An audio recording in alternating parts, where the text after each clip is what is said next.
So I hope you all enjoyed that. All right. Good. So Shabbat Shalom. Wow, everyone's repeating what I say. Is this what it feels like to be a cult leader? Anywho, you just saw the film, so now I'd like to talk a bit about my thoughts on the story. The story itself is fascinating, and not only is the story fascinating, but the appeal of the story is fascinating. You see, when I was just a wee lad, I used to listen to this podcast called Circle Round, which tells these myths and folktales from various cultures and whatnot. And across the many episodes and myths I've heard, there was a recurring theme of an older mean sibling and a younger kind sibling. The older sibling would always be like a miser or really rude or something like that. And the younger sibling would always be really helpful and really humble. The younger sibling would always get some sort of reward for being kind to a spirit or God or animal, and tell the older sibling. And when the older sibling tried to get the same reward, they would be mean and only be in it for the money, basically, resulting in them getting some sort of karmic punishment. This repeating dynamic makes me wonder if history is written purely by younger siblings.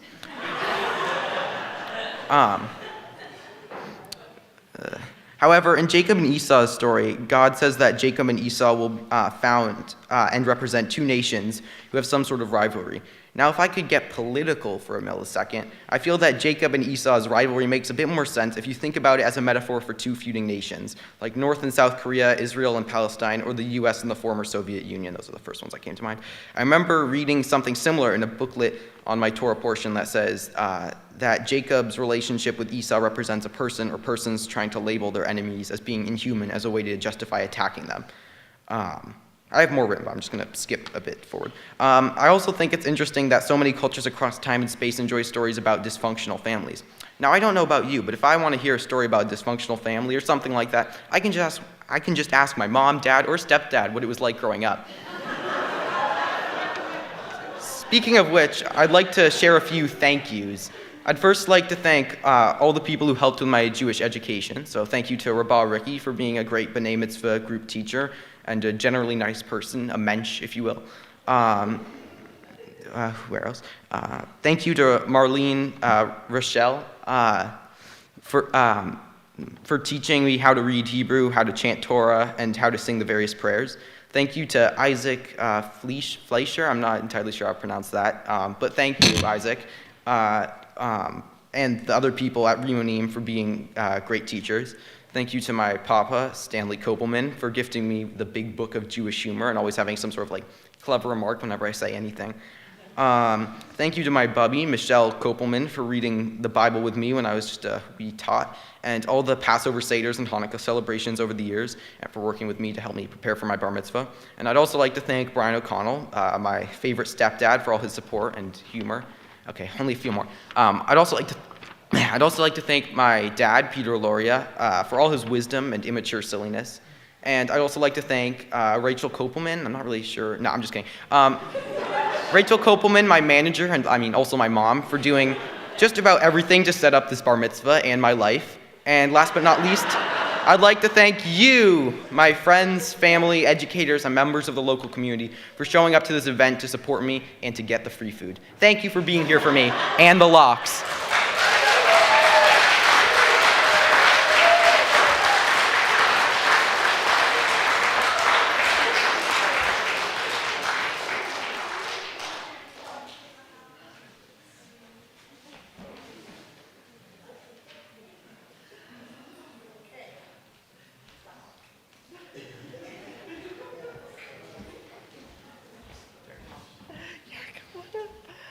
Let's have another big Yasher Koach for Milo. Oh my gosh.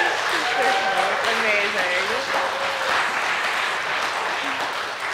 Milo, you have lifted up Beit Ahava and all of Judaism and every B'nai Mitzvah ever to new heights. So thank you for this. We have some more blessings and moments of just joy and transformation. So I would like to invite up Rachel for doing the for parents' blessing. Yeah, great. Make sure you get the mic in. Okay. All right. So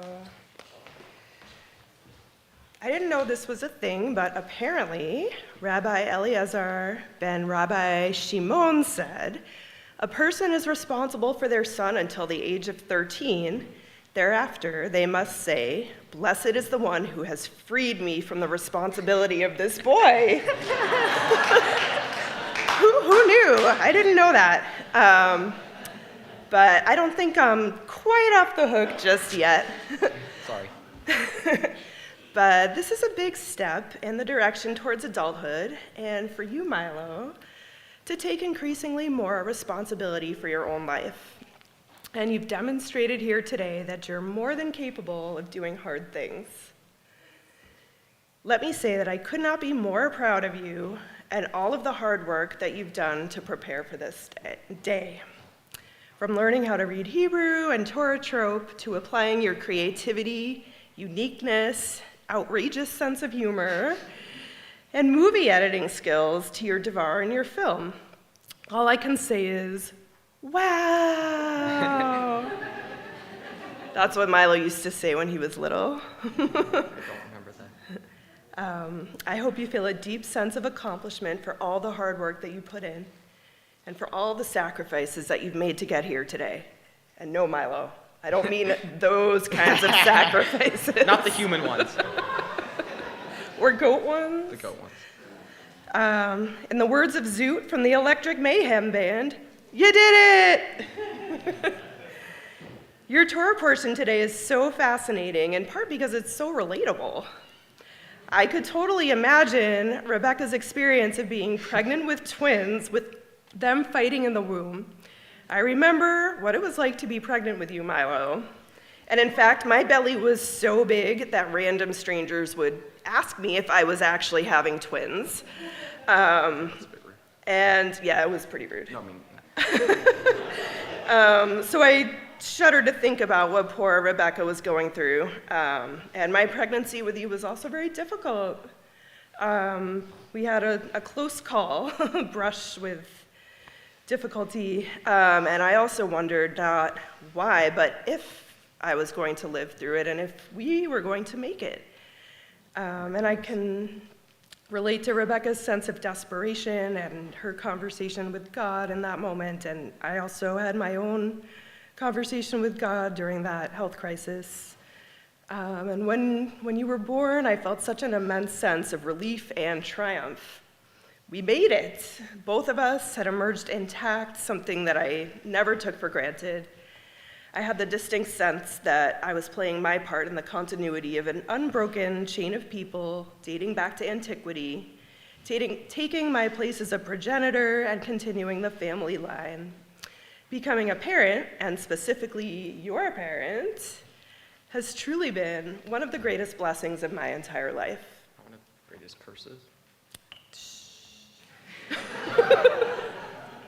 It's not. Oh, okay. In the days and weeks and blurry months after you were born, I felt like I'd gotten a massive spiritual upgrade after living through all of those trials and tribulations and emerging triumphantly, becoming a mom to an amazing kid. And there's something about each of us going through this bar mitzvah prep that is just like a little bit reminiscent of all of that. What do you mean? Well, I don't know about you, but I feel like we've both been kind of squeezed through a portal here with everything that we've had to do to prepare. There's been a lot of pressure, a lot of intensity, a lot of trials and tribulations. And it's my deepest wish for you, Milo, that you hopefully experience an upgrade from this rite of passage, and that this whole process is just a huge support for you throughout your life as you integrate it all. And now, as you take your place as an adult in the Jewish community, it's my turn to share my blessings for you, not from my deathbed, as with Isaac, and hopefully not from any sort of trickery on your end either, unless this is all some kind of elaborate ruse that you concocted just for the purpose of stealing my blessing. I mean, next time you could just ask. Oh. All right, Milo, without further ado, I give you my blessing. Just kidding. The following words are an amalgamation of text from Rabbi Sandy Eisenberg Sasso and one of our household favorites, the one and only Leonard Nimoy. Wherever you journey, may your steps be firm, and may you walk in just paths and not be afraid. Whenever you speak, may your words be words of wisdom and friendship. May your hands build and your heart preserve what is good and beautiful in our world. May the voices of the generations of our people move through you, and may the God of our ancestors be your God as well. May you know that there is a people, a rich heritage to which you belong, and from that sacred place you are connected to all who dwell on the earth. May the stories of our people be upon your heart, and the grace of the Torah rhythm dance in your soul. May you be guided by the heavenly light. May your dreams become solid and sound. May your goals be well chosen and surely formed. May your deeds be touched by decency and grace, and above all, may you find the time to be kind. I'm so curious to see what adventures life has in store for you, Milo. My wishes are that you'll continue to see the world in the truly unique way that only you can, and that you'll continue to share your insightful and hilarious perspectives with all of us. May you continue to be a kind and inclusive friend. May you continue to question everything. May you always feel supported and know that there are so many people who have your back. I'm sure everyone here is in that category. May you know that the world is a better place with you in it, and that you've brought joy to so many people in your almost 14 years on this planet. You are truly cherished and adored. To wrap up, I want to share some words from the one and only Mr. Rogers. You've made this day a special day just by your being you. There's only one person in the whole world like you, and I like you just the way you are. Mazel tov, Milo. Yasher.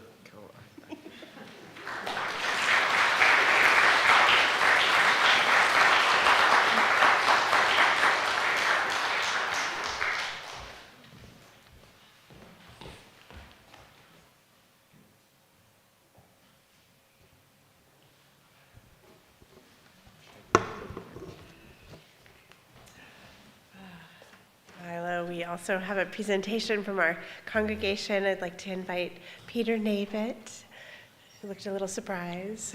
Always a good surprise. The moment. Thank you, Peter. He's our president, who will share more words of blessing. This is always like a blessing, as I was saying last night, to have us all together here is just a joyous and a great occasion. I am so happy that you've been a part of my children's lives, BP and Noah, and a part of Beta Hava, and welcome to being here. This is a step up, and I hope that we see you more, that you continue to join us, you continue your education, and that we get to have more of these times. I mean, some of the things that we've done, our Purim spiels, and have been awesome and would not be the same without you. We're so glad. We want to give a little token just to say thank you. And we have a certificate that we'd like to give here. All can see it. We should sign this afterwards. I'll read. So we're looking at, in the English, Milo, Joseph, Harry, Koppelman, Loria. And here, Yosef, Herschel, Ben Rivka, Miriam, was called to the Torah as a bar mitzvah on 2nd Kislev, 5786, corresponding to the English date, 22nd of November, 2025. And your Parshat here, Toldot, is in the sacred community of Beta Hava, makes the following declaration: in becoming a bar mitzvah, I affirm my place among the Jewish people I am a Jew because 100 generations before me found purpose in their faith. I'm a Jew because Judaism treasures love and kindness. I'm a Jew because Judaism demands justice, compassion, and truth. So, Mazel Tov, and thank you very much for all that you've done and continue to do, and continue to join us. From Beit Ahava, and I'm sure from all family. Oh, thank you very much.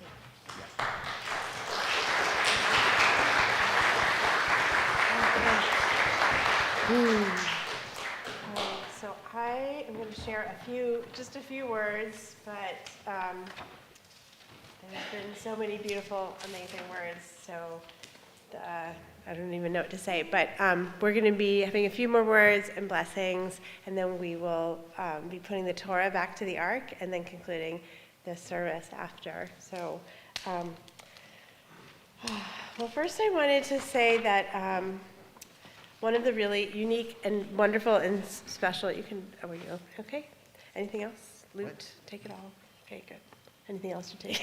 No, I'm just putting this One of the really special things that I learned about Milo, about his family when I first met Rachel, is that my dad, Rabbi Howard Kosofsky, was the rabbi of Rachel's bat mitzvah approximately 35 years ago, which is just quite amazing. And there's actually a picture in the back of the booklet of Rachel and my dad at her bat mitzvah. And we've been talking for like 3 years about redoing that picture. So today it just feels really significant. And he also sent me blessings also for you and for you this morning also to share. So it's felt really special. That has never happened to me as a rabbi's daughter. This would be like the first time that something like that got to happen. So it feels really kind of awesome. And also I really love your dress. I think I had a prom dress that was somewhat similar back in the late 80s. So that is like quite awesome. So Milo.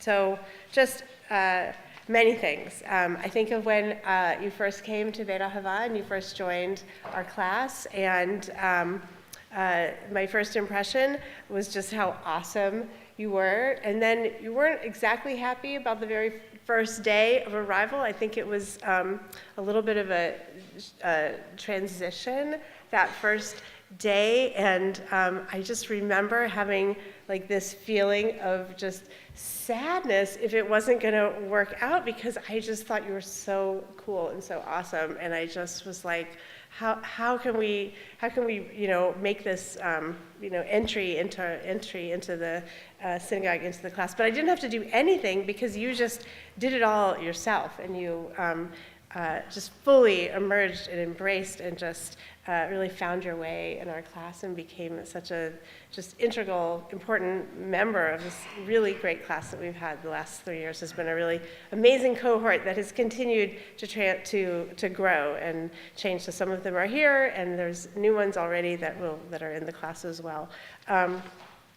So it is a famous story that in the Talmud, that a person wanted to find out what the meaning of Judaism was. So the person goes to the door of the great Rabbi Hillel, some of you may have heard this story, and knocks on the door and says to Hillel, the great rabbi, "Teach me the Torah while I stand on one foot. What is the whole Torah?" And Hillel says, "What is hateful to you, do not do unto others. The rest is commentary. Now go forth and learn." And there's a sermon that I read by Rabbi Ed Feinstein where he describes the complexity of even that simple statement. And perhaps I thought the complexity of Judaism is really where you have found your place, your what you often have called the dark side of Judaism. So sometimes we've wanted to create plays and Purim and talk, and it's sort of been the phrase in our B'nai Mitzvah cohort, like we want to do the dark side of the story, so give us something else. And you'll have to come to this year's Purim spiel. I imagine it will be equally as great as the ones that we've done so far. So it turns out that there's a little bit of that dark side, even in that story of Rabbi Hillel. So apparently the guy who went to Hillel's door, before he went to Hillel's door, had gone to Rabbi Shammai's door. So Rabbi Shammai is like the opposing school of thought. Hillel and Shammai often disagreed on how to do Judaism. And coming up, Hillel says when you light a menorah, you start with 1 candle, and every night you add until you get to 8. But Shammai, of course, said, no, you start with all 8 candles the first night, and every night you take away 1 until there's just a tiny bit of light and just 1. So usually Jewish tradition follows Hillel, but sometimes there's always important things to learn from Shammai's different way of looking at things. So Shammai, when the person went to Shammai's door, knocked on the door and said, teach me Torah while I stand on 1 foot, Shammai said, he picked up a builder's rule. It was a piece that was 2 by 4, and he hit him alongside the head, and he smacked him, and so the man left him. So this is a story that I never learned until this week, actually, and now I understand why. It's not the one we teach in Hebrew school. And it's only then that the guy goes to Hillel's door and looks for something else, which is the story that we've had. So even though it's very obvious why we hold on to the beautiful story of Rabbi Hillel, and I'm not saying that we should be obnoxious or hit people with a giant sledge, although we saw some wonderful things in the film. Perhaps we really can learn from Shammai's response. Perhaps he's trying to summarize that Jewish learning, or the entire Torah, while standing on 1 foot, perhaps that is impossible. Perhaps Shammai was saying, also, don't just ask me, go out and figure it out for yourself. Take the time to use your capacities and your creativity and your friendships and your community, and seek multiple teachers as well as your own synthesis in an ongoing way to really understand Torah. For it is never just what meets the eye or what can be summarized or passed down by 1 knock on the door. And I think that is something that you have really shown us, Milo, from the minute that I met you, and you've just taught us so much about inquiry and creativity, and also drawing others in, as I have seen you do many times in class to bring new people into our class to really bring their full presence onto the threshold of Jewish learning and adolescence and teenagehood and participation in our community. And that is something that we all can learn for tikkun olam, healing the world, and spirituality, and how to create community. So I wanted to bring in one more person, who's Abraham Joshua Heschel, because I think when I first heard that your name was going to be Herschel, I was for some reason thinking Heschel, and I thought, oh, that's cool, let's give him some Heschel. So Rabbi Abraham Joshua Heschel is a great Jewish thinker and philosopher, and also an activist for social justice. And he wrote that polarity is at the heart of Judaism, and that every morning we say a blessing, Baruch atah Adonai Eloheinu melech haolam, Yotzer or uvorei choshech, Oseh shalom uvorei et hakol. Blessed is the one who creates light and also creates darkness, and who makes peace and wholeness, but also creates everything. And then the everything, of course, includes really everything that we have to contend with: war, sadness, loss, injustice. So we live in a world that even when there is strife and even when great things happen, we literally never stop prioritizing caring for the next generation, caring for the world that we're in, and caring from the earth literally l'dor v'dor, as we passed it on. So leave you with one last little thing that the Talmud asks this question. What do you do if you're planting a tree and you hear someone announce that the Messiah has arrived? And the answer the Talmud gives us is, well, obviously you finish planting the tree. And only then you go see if it's true, which might be counterintuitive. But in our tradition, we always affirm life, and we plant for the next generation, and we take care of the earth, and we do our part in the complexity of the ecosystem and the healing of generations and our stories. So I want to bless you with the same words that my father, Rabbi Howard Kosofsky, blessed me with at my bat mitzvah, and I'm sure he also blessed your mom, Rachel, at her bat mitzvah also 35 years ago, which is what he said, is what Hillel said. The whole Torah: what is hateful to you, do not do unto others. Love your neighbor as yourself. The rest is commentary. And now go forth and learn.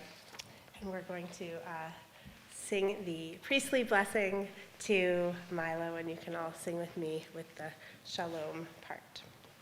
Yivarechecha Adonai ve'yishmerecha, Yair Adonai panav elecha, v'chuneka yis Adonai panav elecha, v'yasem lecha shalom, shalom, shalom, shalom, v'yasem lecha shalom. May the Holy One watch over you always and protect you and keep you safe.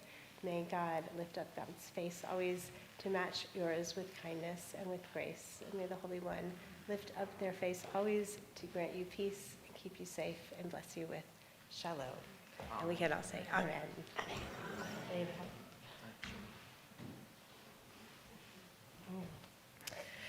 So I think we'll have 2 more blessings, and then we'll return the Torah to the Ark. So I would like to invite Peter Loria to come read the prayer for peace. And it's also found in the back of your booklet, where it says an appendix for the vision of peace.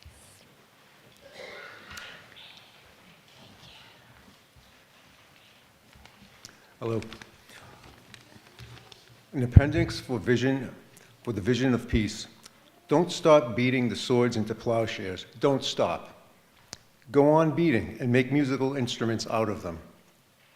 Whoever wants to make war again will have to turn them into plowshares first.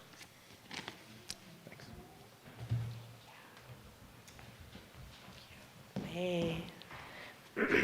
And we'll also read the blessing for democracy, and I'd like to invite Brian O'Connell.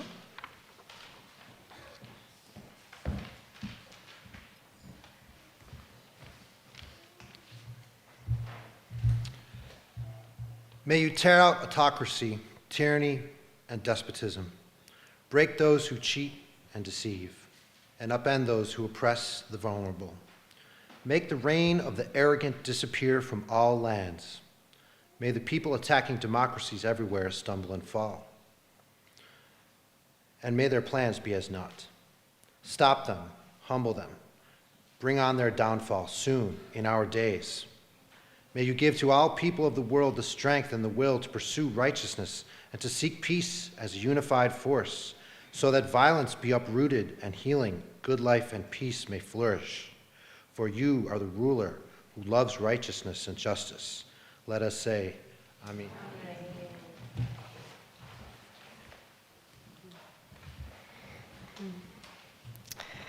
So for Hagba and Galila, I'd like to invite up Mel, Hopper, Koppelman, and Galila is going to be Susan Koppelman. And if everyone could please rise, and as we lift the Torah and return the Torah to the Ark.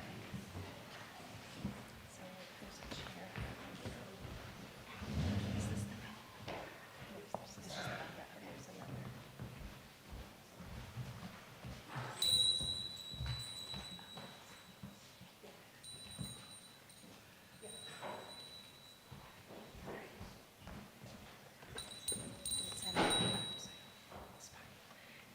Zot HaTorah asher sam Moshe lifnei bnei Yisrael al pi Adonai b'yad Moshe.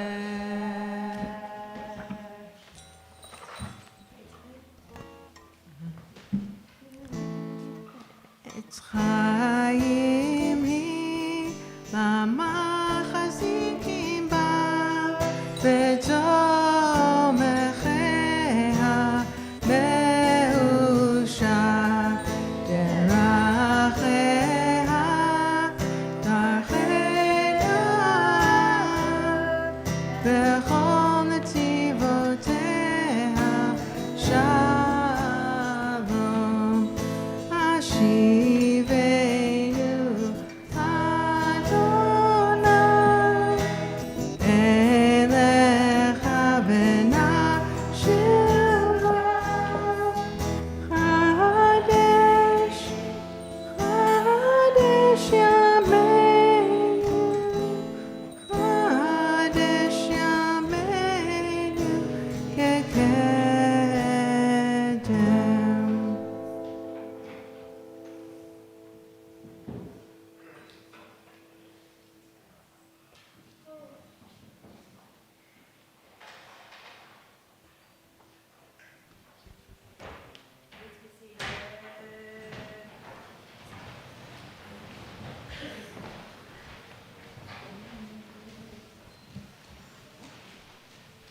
we'll just have a moment for just a few announcements. Right after services, please join us in the social hall, which is down the hall, the Peacock Room. There'll be a kiddush and motzi and a lunch sponsored by the family. And are there any other announcements that we want to make of any other kinds? If you could, no? Well, if you have any questions about Beit Ahava, please see Peter, who's right here, raising his hand, and any of the other members of the board. Andy, if you want to raise your hand, and Nick is also here, and is Nick here? I thought I saw Nick, sorry, I'm imagining. You look like Nick in the back. Or talk to me if you want to learn anything else about Beit Ahava or our B'nai Mitzvah Journey class, or Heather. I'd like to also thank Marlene for the beautiful music and being part of the service, and for the whole family, and for our class that's been here. And let's see, our Aleinu prayer is found in the back of our prayer book on page 282. Also, just looking around, wanted to thank Isaac Fleischer for being here, and Rabbi Andrew Hahn, who also was here, and Rabbi David Seidenberg for being here, and for anyone else who contributed to the prayers that we have used in this service. Please rise for the Aleinu on page 282. Aleinu l'shabeach l'adon hakol, l'atei gedula l'tzer breshit, shelo asanu k'goy ha'aratzot, v'lo samanu k'mishpachot ha'adama, shelo sam chelkeinu kahem, v'gor aleinu k'chol hamonam, v'anachnu korim, ומשתחווים ומודים לפני מלך מלכי המלכים הקדוש ברוך הוא, ונאמר והיה אדוני למלך על כל הארץ ביום ההוא, ביום ההוא יהיה אדוני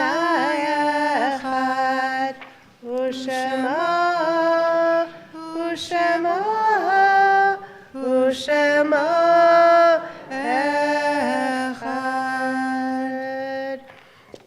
We continue standing, if that is your custom, for the mourner's Kaddish. If you are a mourner, if you're observing a yort site or remembering someone, and as I go around the room, if you'd like to say the name of those who you're remembering or reciting Kaddish for, and of course we are mourning and remembering Brendan O'Connell. If you'd like to share names.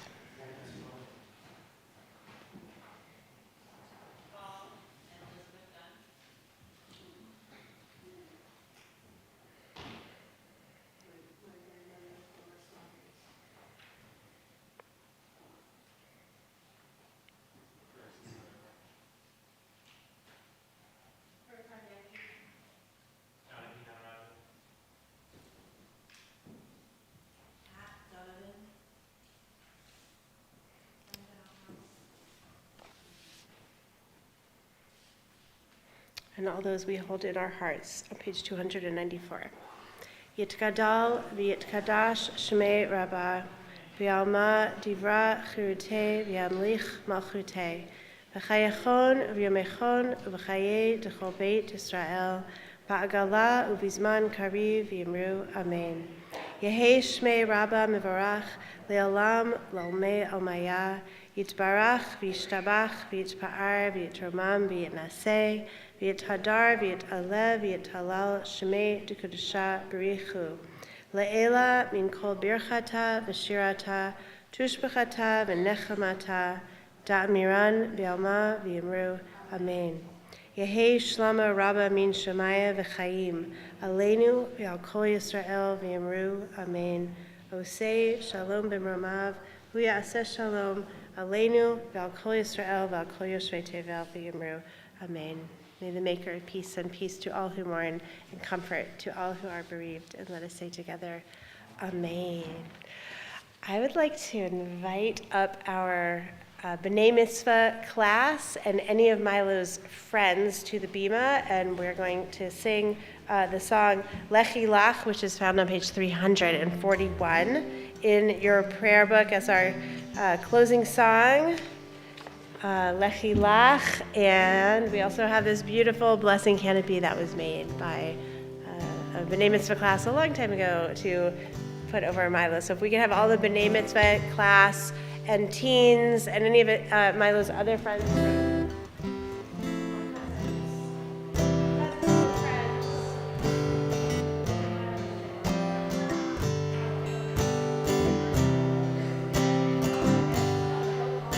We need people on all sides if you guys would come up and help hold the canopy. So just like Jacob and Esau were blessed, Esau did get another blessing, a different blessing later in the story after all. But just as our ancestors were blessed, we bless Milo now. Lechi lach to a land that I will show you. Lech lecha to a place you do not know. Lechi lach on your journey I will bless you, and ye shall be a blessing. Ye shall be a blessing, and ye shall be a blessing. Lechi lach, lechi lach, and I shall make your name great. Lech lecha, and all shall praise your name. Lechi lach to the place that I will show you. Lesimchat chayim, lesimchat chayim, lesimchat chayim. Lechi lach.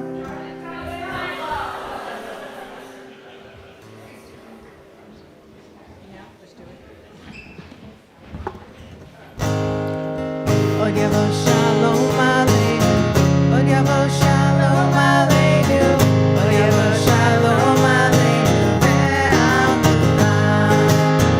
Od yavo shalom aleinu, od yavo shalom aleinu, od yavo shalom aleinu ve'amunah. Salam aleinu ve'al kol ha'olam. Salam, salam, aleinu ve'al kol ha'olam. Salam, salam. Here we go. Od yavo shalom aleinu, od yavo shalom aleinu, od yavo shalom aleinu ve'amunah. Od yavo shalom aleinu, od yavo shalom aleinu, od yavo shalom aleinu ve'amunah. Salam aleinu ve'al kol ha'olam. Salam, salam. Od yavo shalom aleinu, od yavo shalom aleinu ve'al kulam. Shabbat shalom, mazel tov, everybody. Shabbat shalom.